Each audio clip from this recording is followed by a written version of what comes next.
Mario, ¿cómo te va? Buenos días, te saluda Ignacio Boreto desde aquí, desde Cada Mañana Hernando. Hola Ignacio, ¿cómo están? Un gusto. Muy bien. Un gusto también para nosotros recibirlo, un placer conversar con usted que sin lugar a dudas ha visitado innumerables veces a nuestra ciudad y a toda la región también, Mario. Bueno, en realidad tengo parte de mi vida atada a Hernando, ustedes son muy jóvenes, ¿no?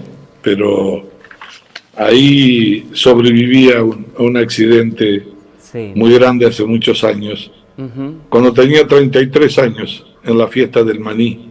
Así que es imborrable mi parte de mi vida con Hernando, además de lo que significa Hernando en términos de la pujanza, de la producción, del desarrollo y de su gente, ¿no? Así que es un gusto para mí estar con ustedes. Bien, muchísimas gracias. Conozco esa historia por parte de mi familia. Yo tenía pocos meses cuando sucedió ese accidente, pero bueno, hoy por hoy nos centramos en la actualidad, en el año 2021. Mario, estamos rumbo a unas nuevas elecciones PASO. ¿Cómo están las relaciones dentro de la coalición, tanto en Córdoba como en Buenos Aires, teniendo en cuenta de que escuchando a diferentes dirigentes del espacio, es como que sin mencionarlo, por ejemplo, a usted, lo tratan de egoísta y demás, y también en la provincia de Buenos Aires es como que todas las cartas están expuestas hacia Manes. ¿Cómo está la relación hoy por hoy en la coalición? Yo creo que hay que bajar un cambio y a mí me parece que hay una competencia, una cosa natural, una selección de candidatos. Lo que creo es que es la primera vez que hay una competencia electoral en el medio de una pandemia y de una sociedad que sufre con tanto dolor. Tienen que pensar por un momento la política que vamos a enfrentar primero una selección de candidatos y después la elección de noviembre con más de 100.000 muertos. Recuerden ustedes cuando el presidente decía prefiero el 10% de pobreza y que nunca en mi vida llegue a 100.000 muertos, los pasamos, ¿no? Se ha caído la mitad de la clase media en la Argentina, se cayó el 10% del Producto Bruto. Ustedes saben que entre los 15 y los 30 años el 50% de los jóvenes están en pobreza.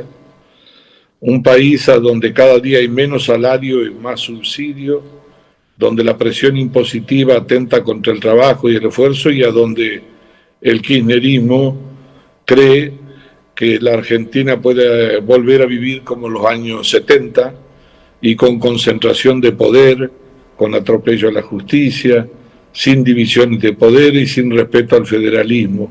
Así que en ese contexto, la oposición, fundamentalmente Juntos por el Cambio, que además también ha sido gobierno y que también ha tenido aciertos y errores, yo creo que hay que calibrar bien la discusión. A mí no me van a encontrar en ninguna provocación, ni chicana, ni discusión pequeña. Yo tengo muchos años en mi vida política, se le he dedicado, no robo, no miento, defiendo mis ideas, mis convicciones. La verdad es que demoré muchísimo antes de decidir si era precandidato a senador. Me pidió prácticamente el 90% del radicalismo que sea candidato junto con la coalición cívica, junto con uno de los sectores más importantes del PRO, y llevo unos años manejando el interbloque de Juntos por el Cambio desde la minoría, conozco al kirchnerismo, sé cómo actúa, sé de qué manera se comporta, y aún siendo minoría hemos impedido que leyes fundamentales que atentan contra la justicia, que buscan la impunidad, la hemos podido parar. Ahora, la discusión grande que viene, recuerden, y los que tienen más años, que desde el 83 el peronismo tiene mayoría en el Senado. Ahí en el Senado, Cristina hace lo que quiere. Cristina es la dueña del Senado. Y creo que llegó el momento también de aportar a ese debate, de meterse en la madriguera. En el Senado, el kirchnerismo construye el relato, construye su discurso y avanza sobre el poder. Y yo creo conocerlos. y me siento en condiciones por la experiencia de representar a todos los cordobeses, no importa el color político. Un senador representa una provincia y el peronismo de Córdoba hace mucho que no tiene senadores con una voz potente que defiendan a la provincia.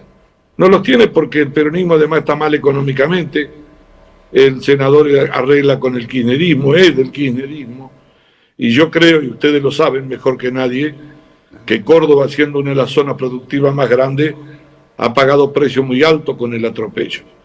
Sin ir muy lejos, la última modificación de la ley de biocombustibles, que es un franco retroceso para más de 5.000 puestos de trabajo, inversiones de 500 millones de dólares, no encontró en el Senado de la Nación el senador que defendiera eso por parte del peronismo. Y así como eso, podría decirle que también en diputado en muchas leyes.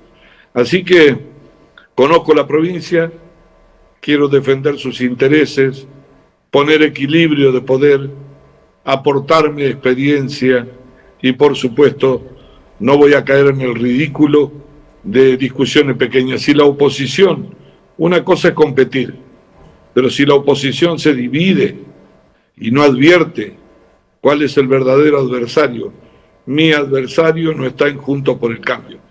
Mi adversario es el atraso, la decadencia, la pobreza, y que Córdoba, como hizo muchos años antes, ponga de pie a la República. Acá se juega fuertemente la concentración de poder en noviembre, en la elección.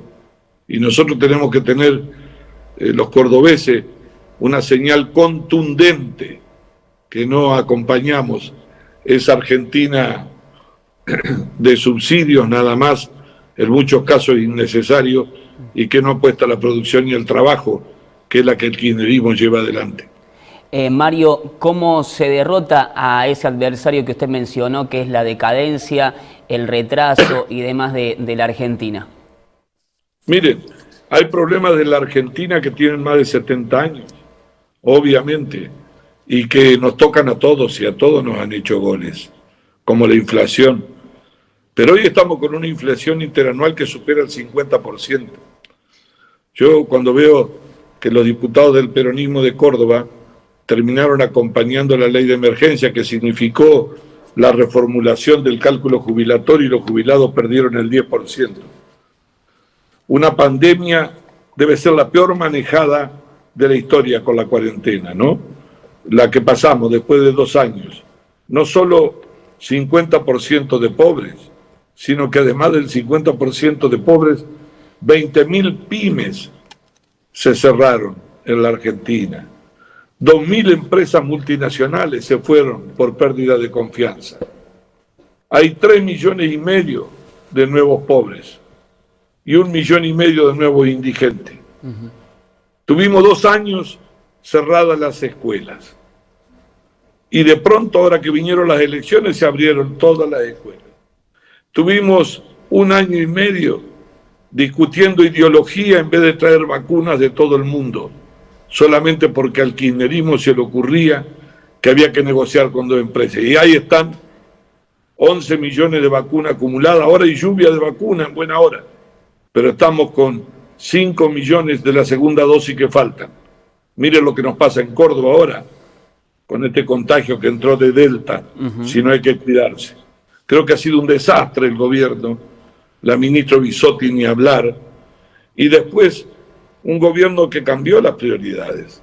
Si usted está en una emergencia como tuvimos nosotros, ¿por qué va a meter 2 bofetadas morales como la que metieron de los vacunatorios VIP? ¿O no querer arreglar con Pfizer para que llegue la vacuna rápida para 100.000 chicos que estaban con problemas de salud y de morbilidad mucho más elevados?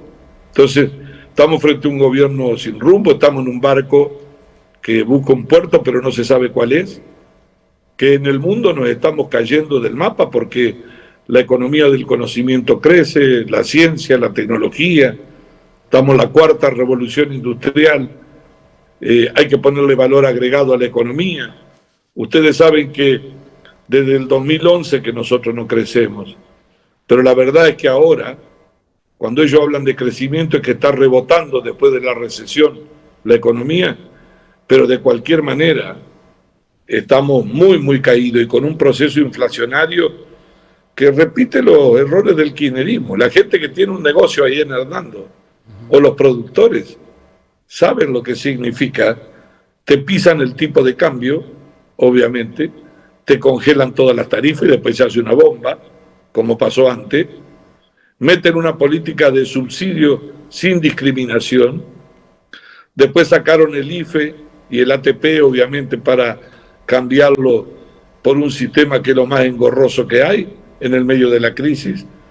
Y el salario en el sector privado, ustedes saben mejor que nadie lo que ha caído, y en el salario público también. Cierran las importaciones para que no vengan los insumos y se pueda fabricar. Cierran las exportaciones porque dicen que va a bajar el precio de la carne y termina subiendo el precio de la carne.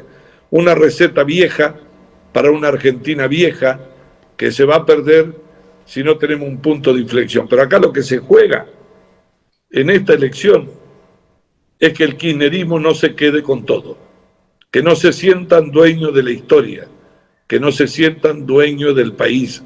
Y esa madriguera está en el Senado, donde la conduce Cristina. Me encantaría, con mi experiencia, debatir cómo frenarlo, pero también debatir el futuro, que es lo que se nos aleja cada vez más. ¿Cree, Mario, que existe el equilibrio del poder en la República Argentina o cree que ese equilibrio está en peligro hoy por hoy y que estas elecciones se pueden cesar y no estar tanto en la cornisa, teniendo en cuenta que tanto ustedes, la oposición principal del país, vienen manifestando el atropello por parte de acciones del gobierno nacional? ¿Hay equilibrio de poder o está en la cornisa ese equilibrio? Ustedes me han visto todos estos años luchar. Yo no me moví nunca de la foto. Yo nunca estuve con el kirchnerismo. Siempre estuve en la vereda del frente. Pero no por una guerra, sino porque pienso un país, una sociedad distinta. Y creo interpretar, los cordobeses es una sociedad de inmigración y de trabajo, de sentido de progreso social, de respeto a la ley. Y la verdad es que está en peligro el equilibrio de poder. Yo soy el autor de esa frase que estamos a 7 bancas de perderlos.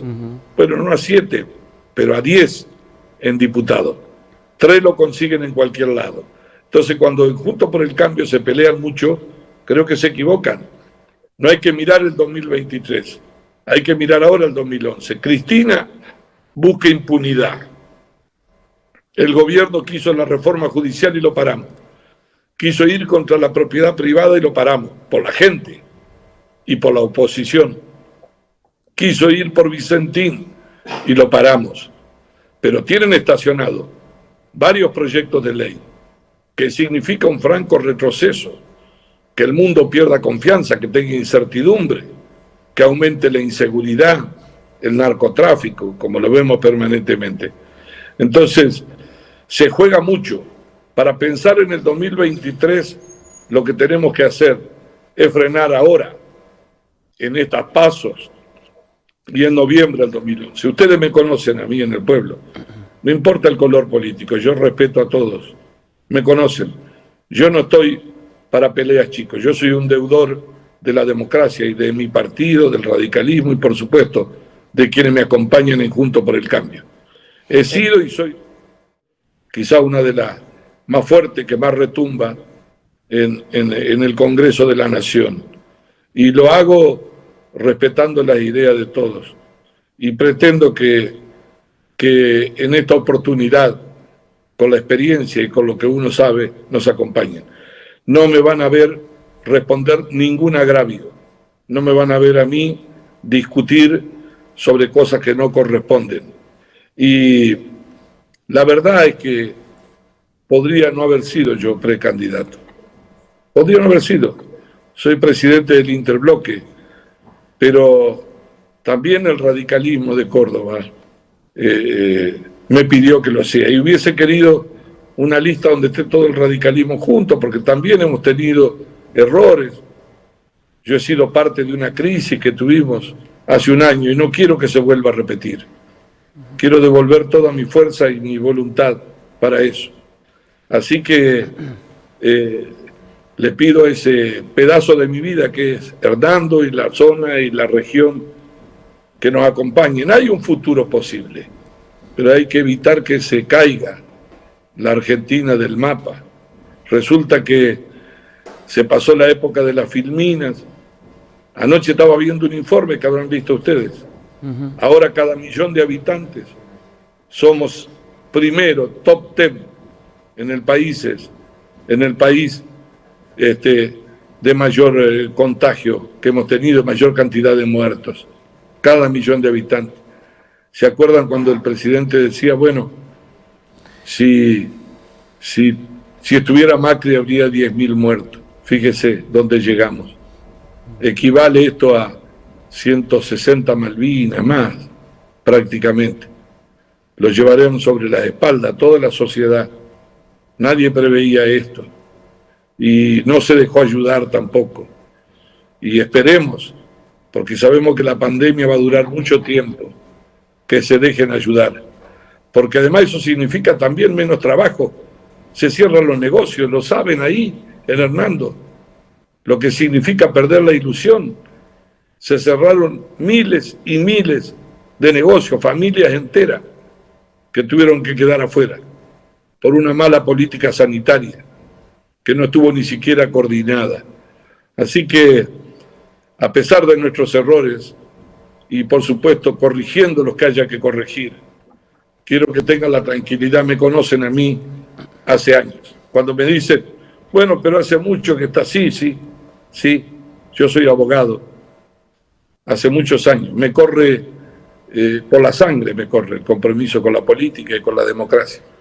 Y me he equivocado y he acertado. Y no he deshonrado nunca, ni a los cordobeses ni a la política. Sigo estando donde estuve siempre, pueden venir a verme donde quieran, en cualquier lugar, en la calle. Y creo que los represento a todos, sin color político, de la mejor manera. Así que espero que me acompañen ahora en los pasos. No me acompañen a mí, que nos acompañemos entre todos, que vayamos juntos a frenar el atropello, la prepotencia y la impunidad, mientras los vudú se pasean y salen a libertad y nosotros nos distraemos discutiendo de otras cosas. Que tengan mucho cuidado la política en estos días, de no prenderse en discusiones tontas entre nosotros. O hay que morderse la lengua antes de caer en una chicana. Por parte mía no la van a encontrar. Mario, ya para finalizar, usted tiene mandato en la Cámara de Diputados hasta el 2023. Con esta precandidatura, ¿va a pedir licencia? ¿Va a renunciar a esa banca? No, por supuesto, si soy electo, yo dejo la banca en el acto, sí. Igual que el doctor Juez, que también es hasta el 2023, igual que otros candidatos que son candidatos a concejales. Pero eso sucede en todo el mundo, en la vida política. No es... las circunstancias no las busca uno, vienen, se presentan. Y a veces, aunque uno no tenga ganas, tiene que asumir las responsabilidades y hacerla con seriedad. No se trata de gritar mucho, ni de insultar tampoco.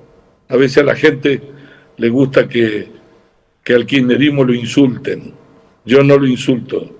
Yo lo que quiero es discutir la Argentina. Ellos nos quieren llevar a un país de 30 años atrás, a vivir con lo nuestro, sin exportar, sin una política exportadora. Si no le vendemos al mundo no hay divisas. Así estamos. ¿Saben cuánto es la deuda? Tanto que joden estos muchachos en lo que llevan de gestión. 30.000 millones ya han emitido de deuda con títulos. ¿Se acuerdan cuando decía el presidente, con las LELIQ de Macri le voy a pagar a los jubilados? ¿Sabe cuánto tienen? 20.000 millones emitidos LELIQ, que pagan el 38% de interés. Mientras tanto te discuten si arregla la deuda o no con el fondo, haciéndose los campeones, sintiendo de que somos los mejores.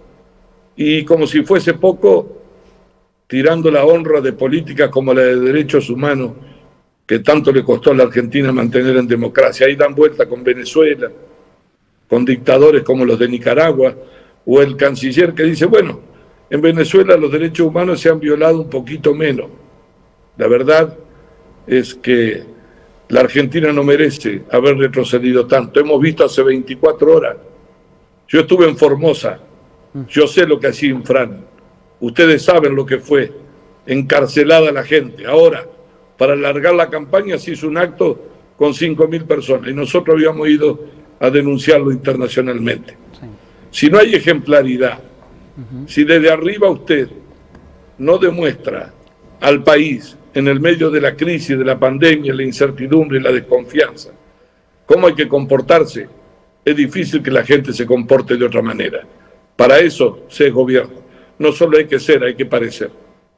Mario, agradecemos su tiempo, muchísimas gracias por este contacto. Quiero mandarles aquí en Cada Mañana. Un saludo enorme, pronto voy a estar por Hernando, y fundamentalmente a esos millones de jóvenes que dije, entre los 15 y los 30 años, que no tienen ilusiones, que se oscurece, que empiezan a ver si se pueden ir del país de nuevo. Volvemos a la vieja historia. Siempre hay un motivo para seguir luchando. Siempre se pueden cambiar las cosas. Hay que rebelarse contra la discriminación, hay que rebelarse contra la injusticia, hay que rebelarse y soñar y estudiar y prepararse. Sin educación el país no tiene futuro. Sin educación no se va a conseguir trabajo. Se pasó la época donde lo que no se discutía era el empleo. Hoy lo que menos hay es empleo, porque lo que menos hay es trabajo. Lo que más hay es impuesto. Y si no, vean nosotros, estaba leyendo ahí un informe sobre el costo de la energía. Ustedes saben que la energía en Córdoba cuesta el 70% más que en el valor de origen. Aumentó el 14% en Santa Fe, el 17% en otras provincias vecinas y nosotros el 60%. Y eso lo saben los comerciantes, lo saben los que producen. Es decir que hay que actuar con mucha seriedad, porque este país, si no, se va a hundir en la pobreza, en la decadencia. Y hay que terminar. 18 impuestos crearon en 16 meses. El único caso en el mundo que en el medio de la pandemia, con los negocios cerrados, sin que la gente trabaje, perdiendo su trabajo, usted además le aumenta los impuestos. La verdad es que son como el cangrejo, caminan hacia atrás. Muchísimas gracias, Mario. Lo esperamos aquí en Hernando y en el programa, si tiene tiempo, aquí para hablar en el piso. Un placer, un abrazo.